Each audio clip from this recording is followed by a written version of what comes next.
2, 1. Hello students, welcome to all of you. Our online lecture series, diploma lecture series. We are going to start the lecture applied physics. विद्यार्थी मित्रांनो, पाठीमागचे जे lecture झाले त्याच्यामध्ये आपण पाहिलं होतं Hooke's law. Hooke's law gives the relation between stress and strain. Stress आणि strain मधला रिलेशन सांगणारा लॉ म्हणजे हुक्स लॉ. तत्पूर्वी आपल्याला कन्सेप्ट माहिती पाहिजे तो म्हणजे स्ट्रेसची डेफिनेशन पाठ पाहिजे. स्ट्रेस म्हणजे काय? Force per unit area. बरोबर. तर फोर्स असेल तर तो अप्लाइड फोर्स असेल म्हणजे डिफरंट फोर्स असेल किंवा इंटरनल फोर्स म्हणजे रिस्टोरिंग फोर्स असेल. फोर्स आणि एरियाचा भागाकार म्हणजे स्ट्रेस. सगळ्यांच्या लक्षात येते. स्ट्रेस हा कन्सेप्ट लक्षात घ्या, कारण स्ट्रेस हा कन्सेप्ट समजला तरच तुम्हाला हुक्स लॉ चं स्टेटमेंट आपल्याला समजेल. The stress is directly proportional to strain. हा जो लॉ आहे त्याला आपण हुक्स लॉ असं म्हटलं होतं. ठीक आहे. पाठीमागच्या लेक्चरला आपण पाहिले. तत्पूर्वी आपण थोडंसं रिवाइज करूया. स्ट्रेस आणि स्ट्रेनचं रिलेशन सांगणारा लॉ म्हणजे कोणता? Hooke's law. स्टेटमेंट पहा हुक्स लॉचं. विदिन इलॅस्टिक लिमिट, काय सांगितलंय? विदिन इलॅस्टिक लिमिट किंवा within a limit of elasticity, stress is directly proportional to the strain. Stress आणि स्ट्रेन एकमेकाला काय असतात? Directly proportional. आणि हे प्रोपोर्शनॅलिटी साइन या ठिकाणी दिसतंय पहा. हे डायरेक्टली प्रोपोर्शनॅलिटीचं साइन आहे. आणि आपण हे प्रोपोर्शनॅलिटी साइन काढून टाकलं तर त्या ठिकाणी आपण काय घेतो? कॉन्स्टंट घेतो. आणि तो कॉन्स्टंट असतो त्यालाच आपण म्हटलं होतं modulus of elasticity. Modulus of elasticity is the ratio of stress to the strain. ठीक आहे. स्ट्रेस आणि स्ट्रेनचा भागाकार त्याला आपण काय म्हटलं होतं? Modulus of elasticity. कुठून आला मॉड्युलस ऑफ इलॅस्टिसिटी? हुक्स लॉच्या स्टेटमेंट वरून आपण पाहिलेलं पहा. विदिन इलॅस्टिक लिमिट किंवा within limit of elasticity stress is directly proportional to strain. आणि डायरेक्टली प्रोपोर्शनलचं मीनिंग काय होतं? तर तुमचा स्ट्रेस वाढला, बरोबर. स्ट्रेसची व्हॅल्यू इन्क्रीज झाली की स्ट्रेनची व्हॅल्यू सुद्धा काय होते? इन्क्रीज होते. स्ट्रेस म्हणजे एक प्रकारचा फोर्स अप्लाय केला की वायर असेल किंवा तुम्ही जे काही ऑब्जेक्ट घेतलेलं किंवा जी बॉडी घेतली त्याचे डायमेन्शन काय होतात? चेंज होतात. म्हणजे स्ट्रेस वाढला की स्ट्रेन सुद्धा काय होतो? वाढतो. म्हणजे stress increases, strain also increases. In this way, same directly proportional meaning काय आहे? The stress decreases at the same time strain also decreases. Stress decrease झाला तर स्ट्रेन सुद्धा काय झाला पाहिजे? डिक्रीज झाला पाहिजे. त्याच्यानंतर मित्रांनो आपण गेलो होतो definition of the modulus of elasticity. What is mean by modulus of elasticity? Modulus of elasticity is the ratio of, ratio म्हणजे काय? भागाकार कशाचा? Stress to the strain. बरोबर. It is the ratio of stress to the strain. It is the ratio of stress to the strain. दोन point लक्षात ठेवा, stress आणि strain. आता जो काय रेशो आपण घेतलाय किंवा भागाकार घेतलाय तो स्ट्रेस आणि स्ट्रेन. न्यूमरेटरला काय पाहिजे? स्ट्रेस पाहिजे. डिनॉमिनेटरला स्ट्रेन असलं पाहिजे. उलट करायचं नाही बिलकुल. Stress directly proportional to strain. बरोबर. आणि आपल्याला त्याचं युनिट काय मिळतं पहा. Unit of the modulus of elasticity newton per metre square. CGS unit dyne per centimetre square. आता न्यूटन पर मीटर स्क्वेअर हे काय तुमचं? एसआय युनिट आहे. ठीक आहे. आणि आपण जे काही युनिट वापरतोय ते पास्कल सुद्धा आपण या ठिकाणी युनिट वापरतोय. आणि आपल्या डायमेन्शन मिळतात एल रेस टू, काय डायमेन्शन आहे आठवतंय का सगळ्यांना? बरोबर आहे. तर L raise to -1, M raise to 1 आणि टी रेस टू -2. बरोबर. ब्रॅकेट मध्ये घेतलं चौकटी फोर्स टाकायचा त्या ठिकाणी. बरोबर आहे. L raise to -1, M raise to 1 आणि टी रेस टू -2. एल म्हणजे काय आहे आठवतंय? युनिट नंबर 1 आपण मागच्या सेमिस्टरला पाहिलं होतं. एल म्हणजे लेंथ, एम म्हणजे मास आणि टी म्हणजे टाइम. ह्या कोणत्या आहेत? बेस क्वांटिटी आहे. आणि आपण काय मिळालो आहे या ठिकाणी? डायमेन्शनल फॉर्म्युला आहे. याला काय म्हणतो आपण? Dimensional formula. कशासाठी आहे हा? मॉड्युलस ऑफ इलॅस्टिसिटी साठी. कारण हाच फॉर्म्युला आपण स्ट्रेस साठी सुद्धा पाहिला होता. बरोबर आहे. हाच फॉर्म्युला कशासाठी होता? स्ट्रेसचा हाच फॉर्म्युला आहे. स्ट्रेस साठी सुद्धा हाच फॉर्म्युला आहे. बरोबर. कारण स्ट्रेनला कोणत्याही प्रकारचं डायमेन्शन नाहीये. स्ट्रेनचे डायमेन्शन काय होते आठवते का तुम्हाला? स्ट्रेनचे डायमेन्शन सांगा. L raise to 0, M raise to 0 आणि टी रेस टू 0. बरोबर. आणि दोघांचा जर भागाकार केला आपण, स्ट्रेनचे डायमेन्शन काय होते? L raise to 1, sorry -1, okay, L raise to -1, M raise to 1 आणि टी रेस टू -2. ठीक आहे. आपण दोघांचा भागाकार जर केला तर या ठिकाणी आपल्याला डायमेन्शनल फॉर्म्युला हा या ठिकाणी मिळतोय. सगळ्यांच्या लक्षात राहील. त्याच्यानंतर मित्रांनो आपण गेलो होतो types of modulus of electricity. किती टाइप्स आहेत मॉड्युलस ऑफ इलेक्ट्रिसिटीचे? पहिला आहे यंग मॉड्युलस, दुसरा बल्क मॉड्युलस आणि तिसरा मॉड्युलस ऑफ रिजिडिटी. हा कन्सेप्ट पाहत होतो आपण. त्याच्यामध्ये आज आपण जाणार आहोत यंग मॉड्युलस कडे. तीन टाइप कोणते आहेत मॉड्युलस ऑफ इलेक्ट्रिसिटीचे? यंग मॉड्युलस, दुसरा बल्क मॉड्युलस आणि तिसरा मॉड्युलस ऑफ रिजिडिटी किंवा त्याला रिजिड मॉड्युलस असं म्हटलं जातं. तर पहिला टाइप्स आपण पाहणार आहोत यंग मॉड्युलस. फर्स्ट टाइप आपण पाहणार आहोत यंग मॉड्युलस. काय पाहायचं आपल्याला? Young modulus. What is mean bye young modulus? ठीक आहे, नाव व्यवस्थितपणे लक्ष द्या आणि त्याचा सिम्बॉल पहा वाय. काय वापरले? Capital Y. Capital Y is symbol for the Young modulus. आता यंग मॉड्युलसची डेफिनेशन आपल्याला पाहिजे. Young modulus is the ratio of tensile stress to the tensile strain. Tensile stress आणि टेन्साइल स्ट्रेनचा भागाकार म्हणजेच यंग मॉड्युलस. पण हे कुठं असतं? Within elastic limit. महत्वाचा शब्द आहे आपल्याला, within elastic limit. Stress is directly proportional to the strain. Stress आणि स्ट्रेनचा भागाकार नेहमी कॉन्स्टंट असतो. कुठं? Within elastic limit. स्ट्रेस आणि स्ट्रेनचा भागाकार कॉन्स्टंट असतो. कुणी सांगितलंय हे? हुक्स लॉने सांगितलंय. बरोबर आहे. हुक्स लॉचं स्टेटमेंट सगळ्यांना व्यवस्थितपणे समजलं असेल. बरोबर, तरच आपल्याला पुढच्या याच्याकडे जायचंय यंग मॉड्युलस कडे. आता यंग मॉड्युलस काय स्टेटमेंट आहे? तर the Young modulus is defined as the ratio. Ratio म्हणजे काय? भागाकार. कशाचा? टेन्साइल स्ट्रेस आणि टेन्साइल स्ट्रेन.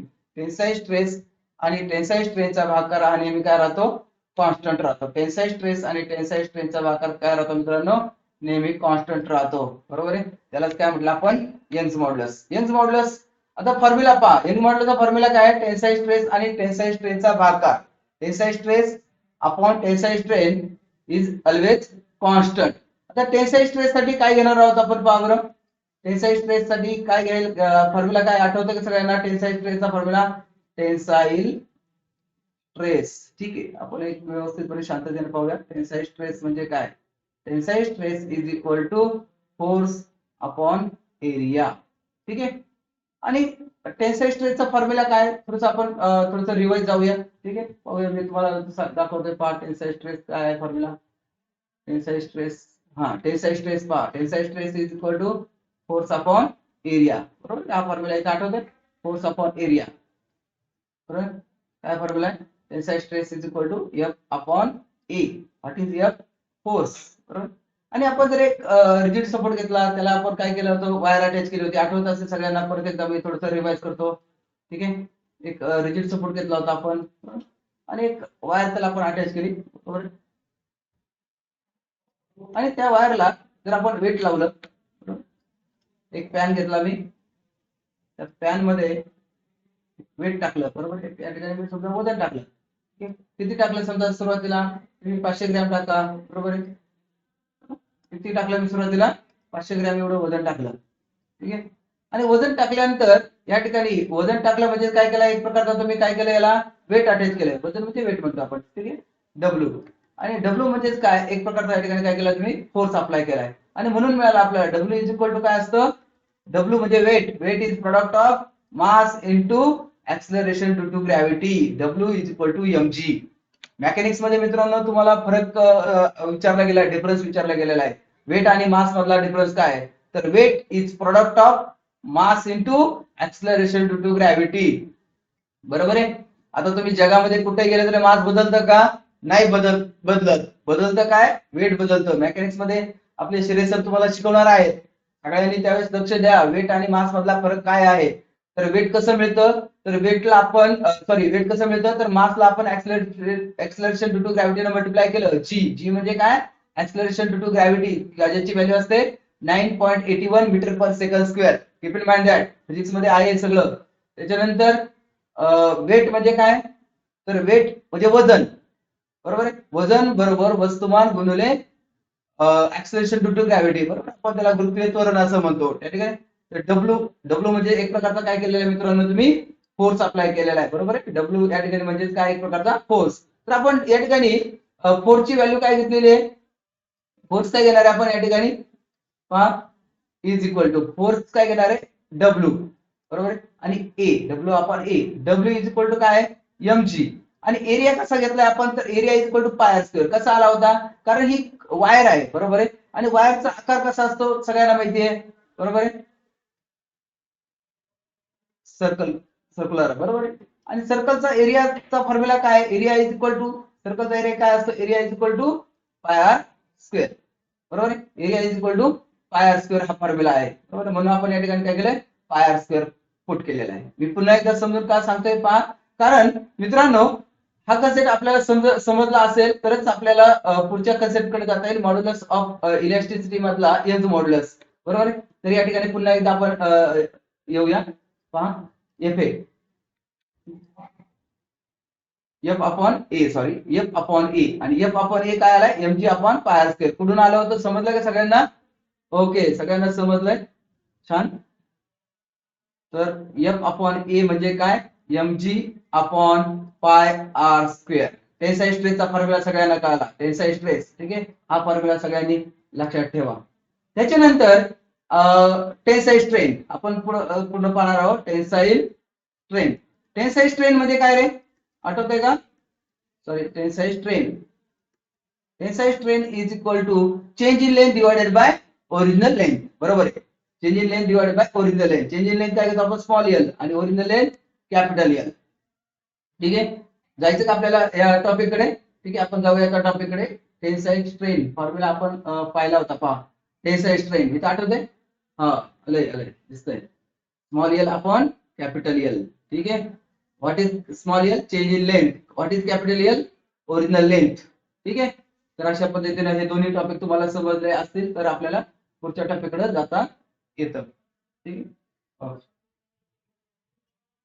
आता या ठिकाणी तुम्ही व्हॅल्यू पुट केल्या, ठीक आहे, काय व्हॅल्यू पुट केल्या होत्या M G upon pi R square, M G बरोबर divided by small L upon capital L.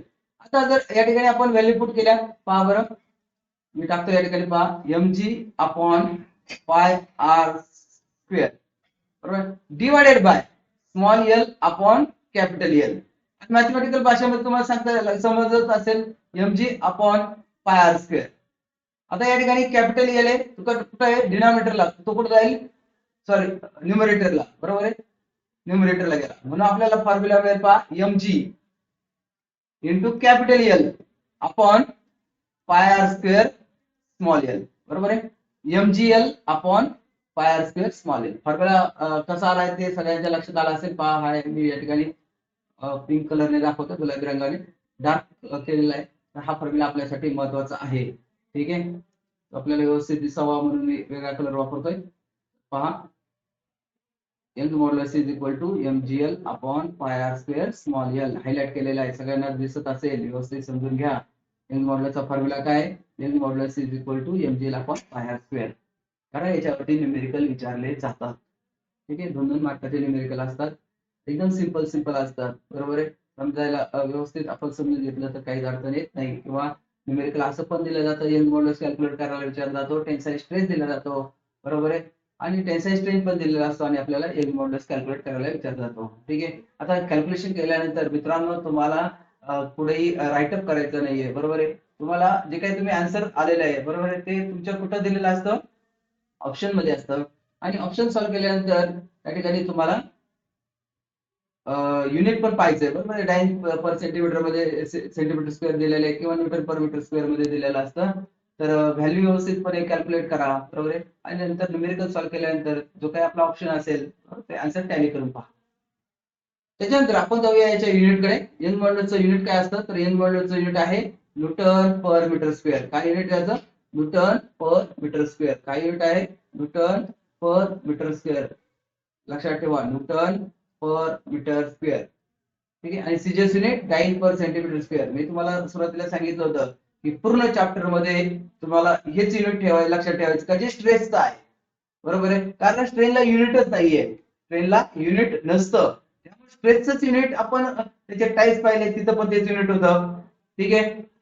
त्याच्यानंतर आपण मॉड्युलस ऑफ इलॅस्टिसिटी, बरोबर आहे. त्याच्यामध्ये यंग मॉड्युलस पाहतोय आणि यंग मॉड्युलसचं युनिट सुद्धा तेच आहे, न्यूटन पर मीटर स्क्वेअर. याचा unit Newton per metre square आणि seizures unit dyne per centimetre square किंवा आपण पास्कल हे युनिट वापरतो. पास्कल ही काय आहे, एका शास्त्रज्ञाचं नाव आहे.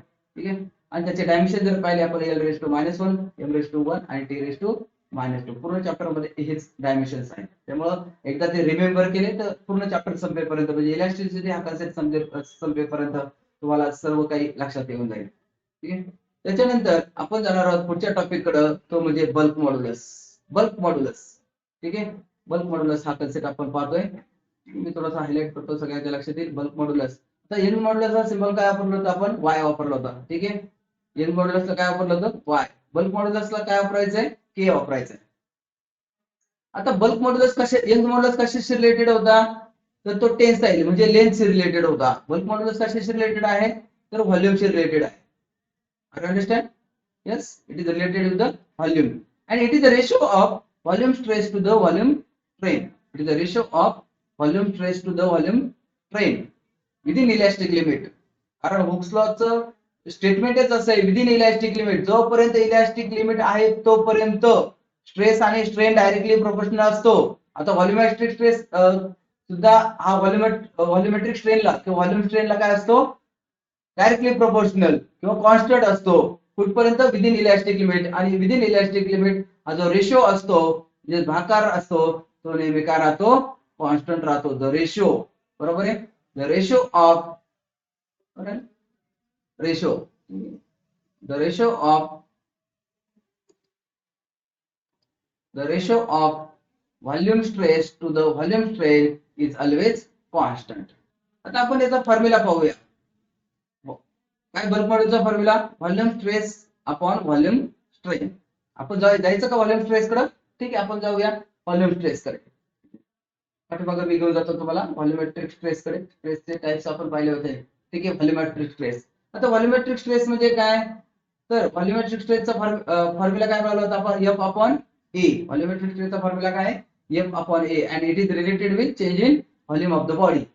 आता व्हॉल्यूमेट्रिक स्ट्रेस जर आपण पाहिलं, त्या ठिकाणी फॉर्म्युला आपल्याला मिळाला होता की F अपॉन A, बरोबर आहे.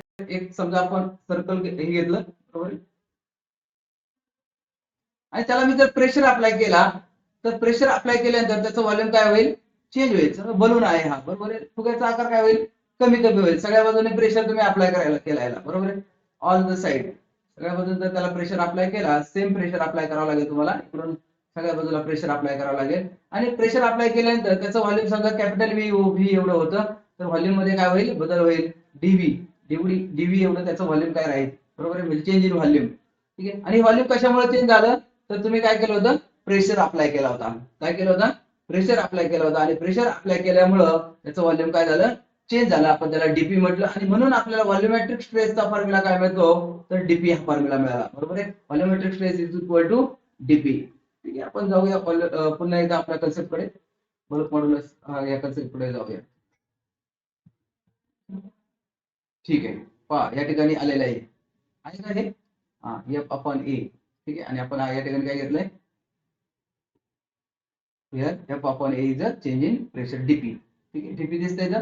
आता न्यूमरेटरचा पार्ट तुम्हाला समजला. डिनॉमिनेटर कडे जाऊया आपण, व्हॉल्यूम स्ट्रेन किंवा व्हॉल्यूमेट्रिक स्ट्रेन कडे. ठीक आहे. व्हॉल्यूमेट्रिक स्ट्रेन हा कन्सेप्ट आपण समजून घेऊया. व्हॉल्यूमेट्रिक स्ट्रेन, ठीक आहे. व्हॉल्यूमेट्रिक स्ट्रेन काय सांगतो आपल्याला, change in volume to the original volume. Change in volume to the original volume. Volume मध्ये बदल होतोय पहा. Change in volume divide by original volume. Change in volume divide by original volume. यालाच काय म्हटलं होतं आपण, व्हॉल्यूमेट्रिक स्ट्रेन किंवा व्हॉल्यूम स्ट्रेन म्हटलं तरी चालेल. आणि चेंज इन व्हॉल्यूम काय आहे, DV. What is DV, DV is a change in volume. What is V, V is a original volume. ठीक आहे. हा कन्सेप्ट तुम्हाला समजला होता. ठीक आहे. आपण पुढच्या टॉपिककडे जाऊया, बल्क मॉड्युलस. ठीक आहे. हे कुठून आलंय, हे डिनॉमिनेटरचा पार्ट लक्षात आलाय का, कुठून आलंय, व्हॉल्यूम स्ट्रेन. व्हॉल्यूम स्ट्रेन काय आलंय, डीव्ही अपॉन व्ही. समजून सांगतो पहा पुन्हा एकदा. व्हॉल्यूम स्ट्रेस कसा आलाय, तर व्हॉल्यूम स्ट्रेसचा फॉर्म्युला पहा. ठीक आहे. Volume stress, okay, volume stress is equal to F upon A. ठीक आहे. and what is formula for this is a dp. That is change in pressure. त्याच्यानंतर volume stress volume strain is equal to dv upon v. आणि या दोघांचा काय करायचं आपल्याला भागाकार करायचा आहे. ठीक आहे, दोघांचा भागाकार केला तर आपल्याला मिळेल पहा dp upon dv divided by v. ठीक आहे, आणि हा जो डिनॉमिनेटरला v आहे तो काय वरती जाईल, बरोबर आहे. आपल्याला मिळेल आपल्याला multiply by v dp into v divided by dv. ठीक आहे, अशा पद्धतीने हा फॉर्म्युला तुम्हाला मिळालेला आहे, dp multiply by v divided by dv. किंवा तसाच फॉर्म्युला तुम्ही न्यूमेरिकल सॉल्व करण्यासाठी वापरू शकता, v मल्टिप्लाय बाय dp असं घेतलं तरी चालेल, डिवायडेड बाय dv. ठीक आहे, म्हणजे व्हॉल्यूम. आता याचं युनिट काय आहे मी तुम्हाला सुरुवातीला सांगितलं होतं तर पूर्ण चॅप्टर मध्ये एकच युनिट आहे, ते म्हणजे न्यूटन पर मीटर स्क्वेअर. आणि सीजीएस युनिट काय डाइन पर सेंटीमीटर स्क्वेअर, किंवा आपण पास्कल हे युनिट सुद्धा वापरू शकतो. आणि त्याचे डायमेन्शन तर सगळ्यांनाच माहिती आहे, n⁻⁻1 m⁻1 t⁻². सेम पूर्ण चॅप्टर मध्ये एकच डायमेन्शन आहे, त्याच्यामुळे पुन्हा पुन्हा रिपीट होते, सगळ्यांनी लक्ष द्यायला काही हरकत नाहीये. तर आपण पहिला प्रकार पाहिलाय यंग मॉड्युलस, दुसरा पाहिलाय बल्क मॉड्युलस. यंग मॉड्युलस साठी सिंबल काय आहे तर y हे सिंबल आहे, सगळ्यांनी लक्षात ठेवा. यंग मॉड्युलस साठी काय सिंबल वापरलंय y, कॅपिटल Y लक्षात ठेवा, कॅपिटल Y वापरलेला आहे. आणि बल्क मॉड्युलस साठी आपण k वापरलाय, बरोबर आहे. बल्क मॉड्युलसला काय सिंबल वापरलंय k वापरलाय. ठीक आहे, बल्क मॉड्युलसला k हे सिंबल वापरलंय, सिंबल लक्षात ठेवा. आणि आपल्याला फॉर्म्युला मिळेल पहा k इज इक्वल टू, इथं पहा k is equal to dp into v divided by dv. याच्यावरती न्यूमेरिकल सॉल्व करावे लागणार आहे, त्यामुळे तुमचं ते लक्षात आलं पाहिजे. आता यंग मॉड्युलस पाहिला, बल्क मॉड्युलस पाहिला, आणि तिसरा प्रकार काय पाहतो आपण modulus of rigidity. Modulus of rigidity हे हा जो कन्सेप्ट आहे तो कशाशी रिलेटेड आहे तर it is related with the change in shape, बरोबर आहे. आता शेप हा कशाशी रिलेटेड कन्सेप्ट आहे, शेअर किंवा शेपशी रिलेटेड. स्ट्रेस किंवा स्ट्रेनचे प्रकार पहा तर शिअर स्ट्रेस म्हटलं होतं आपण, आणि दुसरा काय शेअर स्ट्रेन. आणि शिअर स्ट्रेस आणि शेअर स्ट्रेनचा जो भागाकार आहे, जो रेशो, तो नेहमी काय राहतो कॉन्स्टंट राहतो, आणि त्यालाच आपण काय म्हटलं होतं मॉड्युलस ऑफ रिजिडिटी. काय म्हटलंय modulus of rigidity. Modulus of rigidity is defined as the ratio of shear stress to the shear strain. Shear stress आणि शेअर स्ट्रेनचा भागाकाराला काय म्हटलं होतं आपण मॉड्युलस ऑफ रिजिडिटी. काय म्हटलंय मॉड्युलस ऑफ रिजिडिटी. आता मॉड्युलस ऑफ रिजिडिटीचा फॉर्म्युला काय कसा येतोय तर शेअर स्ट्रेस आणि शेअर स्ट्रेनचा काय आहे रेशो आहे. ठीक आहे, इथे डार्क करतोय मी, सगळ्यांच्या लक्षात येईल. तर modulus of rigidity is the ratio of shear stress to the shear strain. आता शेअर स्ट्रेसचा फॉर्म्युला काय आहे तर shear stress is equal to F upon A. आणि शेअर स्ट्रेन काय मिळतो आपल्याला टॅन थिटा, किंवा त्याच्या ऐवजीचा थिटा घेतला तरी चालेल. ओके, टॅन थिटा, त्या ठिकाणी काय करा थिटा घ्या, F upon A divided by theta. ठीक आहे, आणि या ठिकाणी मॉड्युलस ऑफ रिजिडिटीचा फॉर्म्युला मिळाला एफ अपॉन ए थिटा, बरोबर आहे. आणि थिटा कुठे आहे डिनॉमिनेटरला आहे, बरोबर आहे. न्यूमरेटरला हे आहे एटा इज इक्वल, ठीक आहे. तर एफ अपॉन ए थिटा हा आहे फॉर्म्युला मॉड्युलस ऑफ रिजिडिटीचा. आणि हे सिंबल काय होतं काल मी सांगितलं होतं पहा, आठवतंय का त्या लेक्चरला. Eta is equal to, eta म्हणजे काय, एटा म्हणजे काय असतं असं सिंबल आहे पहा, त्यालाच आपण मॉड्युलस ऑफ रिजिडिटी असं म्हटलेलं आहे, मॉड्युलस ऑफ रिजिडिटी. आता याचे डायमेन्शन जर पाहिले तर डायमेन्शन्स काय येतात पहा, Newton per metre square, sorry dimensions नाही एसआय युनिट. आणि सीजीएस युनिट काय डाइन पर सेंटीमीटर स्क्वेअर, आणि त्याचे डायमेन्शन l⁻⁻1 m⁻1 आणि t⁻². कारण पूर्ण चॅप्टर मध्ये सेमच युनिट आहे, सेम डायमेन्शन्स आहे, बरोबर. अशा पद्धतीनं आपण काय पाहिलं पुन्हा एकदा मी थोडंसं रिपीट करतोय. आपण मित्रांनो सुरुवातीला पाहिला यंग मॉड्युलस, त्याच्यानंतर आपण पाहिलं बल्क मॉड्युलस, आणि तिसरा टाइप जो पाहिला तो म्हणजे मॉड्युलस ऑफ रिजिडिटी. ठीक आहे, तर थोडंसं वेळ आहे, आपण थोडंसं रिपीट करूया. कारण आपण पुढच्या लेक्चरला पाहणार आहोत स्ट्रेस आणि स्ट्रेन मधला जो काय रिलेशन आपण जो पाहिलं हुक्स लॉ, बरोबर आहे. हे डायग्रामॅटिकल एक्सप्लेन करून पाहणार आहोत स्ट्रेस आणि स्ट्रेन डायग्राम, ते पुढच्या लेक्चरला पाहूया. थोडंसं हा टॉपिक थोडासा रिपीट करतो, तिकडे जायचंय आपल्याला. ठीक आहे, स्ट्रेस आणि स्ट्रेन डायग्राम कडे. ठीक आहे, तत्पूर्वी डायग्राम कशी आहे ती एक्सप्लेन करून सांगतोय.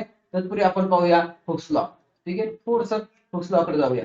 ठीक आहे, तर हुक्स लॉ काय सांगतोय आपण पहा. Within elastic limit stress is directly proportional to the strain. काय म्हटलंय? Within elastic limit stress is directly proportional to the strain. समजून घ्या, हुक्स लॉ हा अतिशय महत्वाचा आहे. कारण हुक्स लॉचं जे स्टेटमेंट आहे, diploma first year, second year, third year, ठीक आहे, तिन्ही वर्षाला तुम्हाला तुमच्यासाठी महत्वाचा आहे. कारण इलॅस्टिसिटी हा कन्सेप्ट सॉम किंवा टॉम मध्ये आहेच. बरोबर आहे. त्या पद्धतीने मेकॅनिकल सिव्हिलच्या जे काही बाकीच्या ब्रांचेस आहेत तिथं पण आहे त्या ठिकाणी. तर स्ट्रेस आणि स्ट्रेनचा आकार नेहमी काय राहतो? कॉन्स्टंट राहतो. ठीक आहे, स्ट्रेस आणि स्ट्रेनचा आकार नेहमी काय राहतो? Constant. Stress is directly proportional to strain. आणि हा जो भाकार कॉन्स्टंट त्याला आपण काय म्हटलं तर मॉड्युलस ऑफ इलॅस्टिसिटी. आणि मॉड्युलस ऑफ इलॅस्टिसिटीचे तीन टाइप्स आपण पाहिले होते. पहिला जो टाइप्स आहे तो म्हणजे यंग मॉड्युलस. बरोबर आहे. पहिला प्रकार काय पाहिला आपण? Young modulus. दुसरा प्रकार आपण पाहिला बल्क मॉड्युलस. आणि तिसरा मॉड्युलस ऑफ रिजिडिटी. ठीक आहे, त्याच्यानंतर मित्रांनो आपल्याला जायचंय पुढच्या कन्सेप्ट कडे, तो म्हणजे स्ट्रेस आणि स्ट्रेन डायग्राम. ठीक आहे, तर स्ट्रेस स्ट्रेन डायग्राम आपण एक्सप्लेन करून सांगणार आहोत. तत्पूर्वी ही डायग्राम पहा, तुम्हाला दिसते. मी थोडीशी डायग्राम हायलाइट करतो. ठीक आहे, तर या ठिकाणी पहा, इकडं जर आपण मॅथमॅटिकल याच्यामध्ये जर घेतलं, okay, this is X axis. Okay, दिसतोय सगळ्यांना? हा कोणता ऍक्सिस आहे? एक्स ऍक्सिस आहे. आणि ह्या साईडला वाय ऍक्सिस असेल. ठीक आहे, इथं काय कोणता ऍक्सिस घ्यायचा आपल्याला? Y axis. Okay, this is Y axis. थोडस कलरफुल करतो मी, पहा. This is Y axis. Okay, red कलरने दाखवतो म्हणजे तुमच्या लक्षात येईल. And this is X axis. Okay, X अक्ष आणि वाय अक्ष घेतलाय. आता तुम्ही एक्स अक्षावरती काय घेतलंय? तर एक्स अक्षावरती घ्यायचंय तुम्हाला स्ट्रेन. एक्स अक्षावरती काय घेणार आहात? स्ट्रेन घ्यायचा आहे. लक्षात ठेवा, उलट करायचं नाही. स्ट्रेन कशावरती घ्यायचा? एक्स अक्षावरती. Okay, on the X axis you have taken strain. आणि वाय अक्षावर काय घ्यायचा? स्ट्रेस घ्यायचा आहे. आपल्याला काय कशाची डायग्राम आहे? स्ट्रेस आणि स्ट्रेनची डायग्राम. ओके, काय पाहतोय आपण? Stress strain diagram. आता स्ट्रेस स्ट्रेन डायग्राम म्हणजे काय? मित्रांनो, आपल्याला डिप्लोमा फर्स्ट इयरच्या सेकंड सेमिस्टर मध्ये एक प्रॅक्टिकल करायचं आहे यंग मॉड्युलसवर आधारित. ठीक आहे, यंग मॉड्युलसचं प्रॅक्टिकल करत असताना आपल्याला आपण काय करणार आहोत? त्या ठिकाणी जसं जसं त्या एक्सपेरिमेंटल वायरला वेट अटॅच करत जाणार आहोत, तसं तसं त्या वायरची लांबी काय होत जाणार आहे? वाढत जाणार आहे. ठीक आहे, त्याची जर लेंथ जशी जशी वाढत जाईल, बरोबर, जसं जसं वेट अटॅच करतात. वेट अटॅच केलं म्हणजे काय केलं? तुम्ही स्ट्रेस अप्लाय केला. बरोबर आहे. स्ट्रेस अप्लाय केला की स्ट्रेन सुद्धा काय झाला पाहिजे? वाढला पाहिजे. आता ग्राफिकली जर आपण ते कसं येतंय ते जर चेक केलं तर पहा, थोडंसं मी या ठिकाणी सांगतोय, पहा, लक्ष द्या सगळ्यांनी. काय केलं आपण इथपर्यंत? पहा, ओ पॉइंट पासून जर तुम्ही ग्राफ जर पाहिला, ओ पासून ए पर्यंत ग्राफचं नेचर तुम्हाला स्ट्रेस दिसतंय. म्हणजे तुम्ही स्ट्रेस वाढवला. एक एक पॉइंट पहा. समजा हे आपण ग्राफिकल पॉइंट पाहूया. समजा फॉर एक्झाम्पल, जर तुमचा स्ट्रेस इथं समजा तुमचा असेल 500 ग्रॅम. ठीक आहे, 500 ग्रॅम एवढं वेट अटॅच केलं, त्यावेळेस वायरची लेंथ काय वाढलेली असेल. ठीक आहे, त्याच्यानंतर तुम्ही 1000 ग्रॅम केलं, त्याच्यानंतर 2000 केलं, त्याच्यानंतर सॉरी 1500 केलं, त्याच्यानंतर 2000 ग्रॅम केलं, 2500 केलं, त्याच्यानंतर 3000 ग्रॅम केलं, 3500 केलं. बरोबर आहे. 4000 ग्रॅम केलं म्हणजे 4 किलो पर्यंत गेलं. बरोबर आहे. तर असं वेट तुम्ही वाढवत गेले. जसं जसं तुम्ही वेट वाढवत जाल तसं तसं स्ट्रेंथ सुद्धा काय झाला पाहिजे? वाढत गेला पाहिजे. त्या वायरची लांबी सुद्धा काय झाली पाहिजे? वाढत गेली पाहिजे. परंतु ते कुठपर्यंत असतं? तर ते असतं एका पॉइंट पर्यंत. म्हणजे ए पॉइंट म्हटलं, ए पॉइंट म्हणजे काय? ए पॉइंट हा असतो त्याचा इलॅस्टिक लिमिट असतं. काय म्हटलं आपण त्याला? Elastic limit. आणि इलॅस्टिक लिमिट हा शब्द कुठं पाहिला तुम्ही पहा बरं, आठवतंय का सगळ्यांना? Elastic limit. Within elastic limit stress is directly proportional to strain. कोणी सांगितलं हे? हुक्स लॉ मध्ये पाहिले आपण. हुक्स लॉ काय सांगतो आपल्याला? या ठिकाणी थोडस वेगळ्या रंगाने पाहतोय, हे करतोय. ओ पासून सुरुवात केली बाळा ए तुम्ही, बरोबर आहे. तर ओ पासून ए पर्यंत ग्राफचं नेचर कसं आहे? स्ट्रेट लाईन आहे. बरोबर आहे. तर आपण याचं नेचर कसं आहे ते पहा. It is a curve between the stress and strain. हा काय कर्व आहे? स्ट्रेस आणि स्ट्रेन मधला ग्राफ आहे. ठीक आहे, आणि graph is plotted between the stress which is equal in the magnitude to the applied force. आता अप्लाइड फोर्स म्हणजे एक प्रकारचा काय असतो? स्ट्रेस असतो. स्ट्रेस म्हणजे एक प्रकारचा फोर्स. बरोबर आहे. आणि आपण स्ट्रेस म्हणजे काय? Force upon area. सगळ्यांना माहिती आहे स्ट्रेस म्हणजे काय? फोर्स पर युनिट एरिया आणि स्ट्रेस आणि स्ट्रेन काय करतो आपण या ठिकाणी ग्राफ काढतोय स्ट्रेस वर्सेस स्ट्रेन कशाच्या वर्सेस काय आहे तर स्ट्रेस वर्सेस स्ट्रेन स्ट्रेस आणि वर्सेस स्ट्रेन हा ग्राफ आपण काढतोय पहा वाय अक्षावर काय घेतलाय आपण स्ट्रेस घेतलाय एक्स अक्षावरती काय घेतलेलं आहे स्ट्रेन घेतलेला आहे आता हा जो ग्राफ आपल्याला कसा येतोय काय त्याचं नेचर कसं आहे ते आपण नेक्स्ट लेक्चरला समजून घेणार आहोत तत्पूर्वी ही जी डायग्राम आहे ठीक आहे ते ग्राफ ही जी काय हा जो ग्राफ आहे बरोबर त्याच्यामध्ये कोणते कोणते पॉइंट आहेत काय ते मी तुम्हाला नेक्स्ट लेक्चरला समजून सांगणार आहे तत्पूर्वी परत एकदा सांगतोय की हुक्सला स्टेटमेंट सगळ्यांनी लक्षात ठेवा within elastic limit stress is directly proportional to strain आणि याच्यावर आधारित आपण 3 कॉन्स्टंट पाहिले यंग्स मॉड्युलस बल्क मॉड्युलस आणि मॉड्युलस ऑफ रिजिडिटी ओके तर विद्यार्थी मित्रांनो आपण या ठिकाणी थांबूया ओके सगळ्यांना लेक्चर समजलं असेल जर कुणाला लेक्चर समजलं नसेल बरोबर तर तुम्ही तुमच्या जेपे मार्फत कॉल करा किंवा व्हॉट्सअप मार्फत कॉन्टॅक्ट करा ओके थांबूया या ठिकाणी ओके बाय